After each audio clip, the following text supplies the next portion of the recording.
বাংলাদেশ ছাড়ার পরে শেখ হাসিনা সোজা ভারতে গিয়ে আশ্রয় নেন। প্রাক্তন প্রধানমন্ত্রীর বিরুদ্ধে গ্রেপ্তারি পরোয়ানা জারি করে বাংলাদেশের আন্তর্জাতিক ক্রাইম ট্রাইব্যুনাল।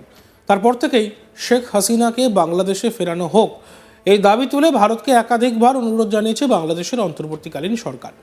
কিন্তু ভারত তাদের এই আবেদনে একেবারেই টু শব্দটি করেনি। সূত্র মারফত খবর, শেখ হাসিনাকে শেষ করে ফেলার ষড়যন্ত্র করে বাংলাদেশে ফেরাতে চাইছে ইউনূসের সরকার। তাই বারবার ভারতের কাছে আবেদন জানানো হয়েছে যে তাকে মুক্তি দেওয়ার জন্য।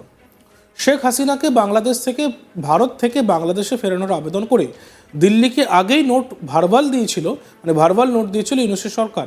তবে এবার সেই নিয়ে আপত্তি জানিয়েছে আওয়ামী লীগ।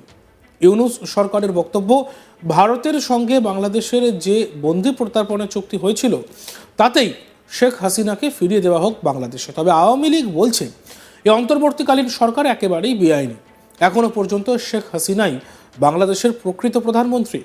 2013 সালে ভারত এবং বাংলাদেশের মধ্যে বন্দি প্রত্যর্পণ চুক্তি হয়েছিল, আর সেই চুক্তি অনুযায়ী তার অধীনে আসে না ভুয়ো রাজনৈতিক কারণে করা মামলা ইত্যাদি। তবে সেই খবর পাওয়া অনুযায়ী আওয়ামী লীগের অভিযোগ, হাসিনাকে শেষ করে ফেলার ষড়যন্ত্র করে বাংলাদেশে ফেরাতে চাইছে ইউনূসের সরকার। কতদিনের মধ্যে গ্রেপ্তার করে ট্রাইব্যুনাল কোর্টে হাজির করাতে হবে সেই দিনক্ষণও বেঁধে দেওয়া হয়েছিল। মাস কয়েক আগে বাংলাদেশের ট্রাইব্যুনালের চিফ প্রসিকিউটর মোহাম্মদ তাজুল ইসলাম সাংবাদিক সম্মেলনে বলেছিলেন, আদালত প্রাক্তন প্রধানমন্ত্রী শেখ হাসিনাকে গ্রেপ্তার করার এবং 18ই নভেম্বর তাকে আদালতে হাজির করার নির্দেশ দিয়েছেন। তার আরও দাবি যে হাসিনা জুলাই থেকে অগস্ট পর্যন্ত গণহত্যা, হত্যা এবং মানবতা বিরোধী যে অপরাধ করেছে তাদের নেতৃত্বে ছিলেন। কি বলেছেন তিনি, শুনব। বাংলাদেশকে দ্বিতীয়বারের মতো পুনর্জন্ম দিয়েছে সেই সব শহীদদের আত্মা এবং তাদের পরিবার, আহত অজস্র মানুষের প্রতি রাষ্ট্রের যে দায়বদ্ধতা ছিল, সেই দায়বদ্ধতার জায়গা থেকে আজকে জুলাই আগস্টে পরিচালিত ম্যাসাকার, মানবতা বিরোধী যে অপরাধ যারা করেছিলেন তাদের শীর্ষে যিনি ছিলেন তদানীন্তন প্রধানমন্ত্রী শেখ হাসিনা, তার বিরুদ্ধে আন্তর্জাতিক অপরাধ ট্রাইব্যুনালে আমরা আজকে গ্রেফতারি পরোয়ানা জারি করার জন্য আবেদন জানিয়েছিলাম। এবং সেই আবেদনে আমরা জুলাই আগস্ট মাসে যে সংগঠিত মানবতা বিরোধী অপরাধ, এই সব কিছুর বিস্তারিত বিবরণ আমরা কোর্টের সামনে উপস্থাপন করেছি। একই সাথে এই যে একটা সরকার কিভাবে আরেকটা দানবীয় সরকারে পরিণত হলো, কিভাবে নিরস্ত্র সাধারণ ছাত্রদেরকে, তার প্রেক্ষাপটও এই আদালতের কাছে তুলে ধরেছে।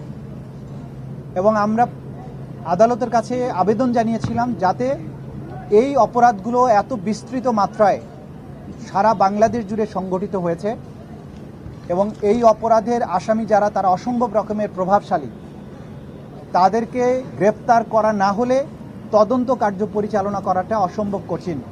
কারণ তাদের ভয়ে সাধারণ মানুষ, ইভেন শহীদ পরিবারের সদস্যরা কথা বলতে সাহসী হচ্ছেন না। সেজন্য সুষ্ঠু তদন্তের স্বার্থে আমরা গ্রেপ্তারি পরোয়ানা জারির আবেদন করেছিলাম। আদালত আমাদের আবেদন মঞ্জুর করে সাবেক প্রধানমন্ত্রী শেখ হাসিনাকে গ্রেপ্তার করার জন্য নির্দেশ দিয়েছেন এবং 18ই নভেম্বরের মধ্যে তাকে গ্রেপ্তার করে এই আদালতে উপস্থিত করার জন্য নির্দেশ দিয়েছেন। অগস্টে ছাত্র আন্দোলনের আগুন ছড়িয়ে পড়ার পর ক্ষমতাচ্যুত হয় আওয়ামী লীগ। প্রধানমন্ত্রীর পদ থেকে পদত্যাগ করতে হয় হাসিনাকে। এরপর ক্ষমতা হাতে তুলে নেয় সেনা। এরপর পড়শি দেশে অন্তর্বর্তী সরকার গঠন হয়। তারপর বাংলাদেশ ছেড়ে ভারতে আশ্রয় নেন হাসিনা। অন্তর্বর্তী সরকারের প্রধান হন নোবেলজয়ী মোহাম্মদ ইউনূস। বাংলাদেশ ছাড়ার পর থেকে 77 বছর বয়সী হাসিনাকে জনসমক্ষে দেখা যায়নি। শেষ তাকে নয়াদিল্লির কাছে একটি সামরিক বিমান ঘাঁটিতে দেখা গিয়েছিল। ভারতে তার উপস্থিতি পড়শি বাংলাদেশকে ক্ষুব্ধ করেছে। ঢাকা তার কূটনৈতিক পাসপোর্ট প্রত্যাহার করেছে। হাসিনা বাংলাদেশ ছাড়তেই শহর থেকে প্রত্যন্ত গ্রাম পর্যন্ত মৌলবাদীরা সংখ্যালঘুদের, বিশেষ করে হিন্দুদের টার্গেট করতে শুরু করেছে। একের পর এক হিন্দু পরিবারে আক্রমণ, হুমকি, পিটিয়ে মারার অভিযোগ আসছে। এখনো পর্যন্ত সে অশান্তির বাতাবরণের মধ্যেই ঘুরপাক খাচ্ছে বাংলাদেশ।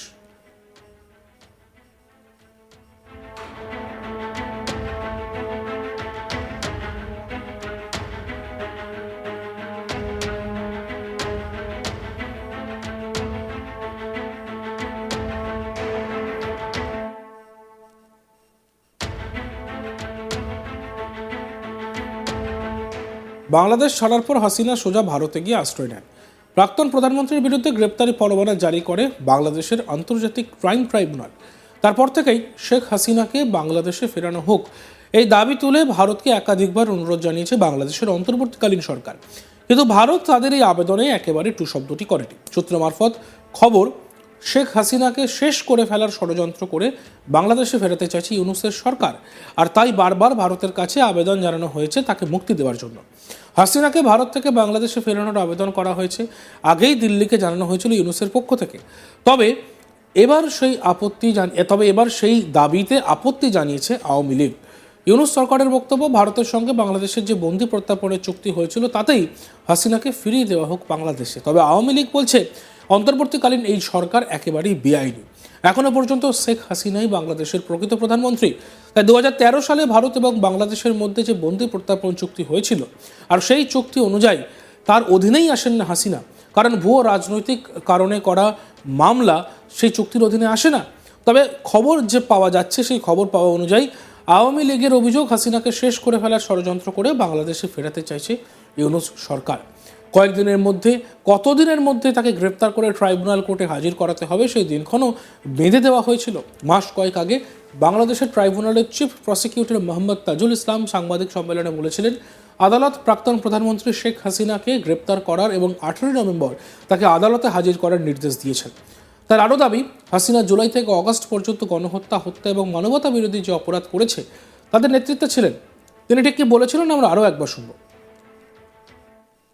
বাংলাদেশকে দ্বিতীয়বারের মতো পুনর্জন্ম দিয়েছে সেই সব শহীদদের আত্মা এবং তাদের পরিবার, আহত অজস্র মানুষের প্রতি রাষ্ট্রের যে দায়বদ্ধতা ছিল, সেই দায়বদ্ধতার জায়গা থেকে আজকে জুলাই আগস্টে পরিচালিত ম্যাসাকার, মানবতা বিরোধী যে অপরাধ যারা করেছিলেন, তাদের শীর্ষে যিনি ছিলেন তদানীন্তন প্রধানমন্ত্রী শেখ হাসিনা, তার বিরুদ্ধে আন্তর্জাতিক অপরাধ আদালতে, অপরাধ ট্রাইব্যুনালে আমরা আজকে গ্রেফতারি পরোয়ানা জারি করার জন্য আবেদন জানিয়েছিলাম।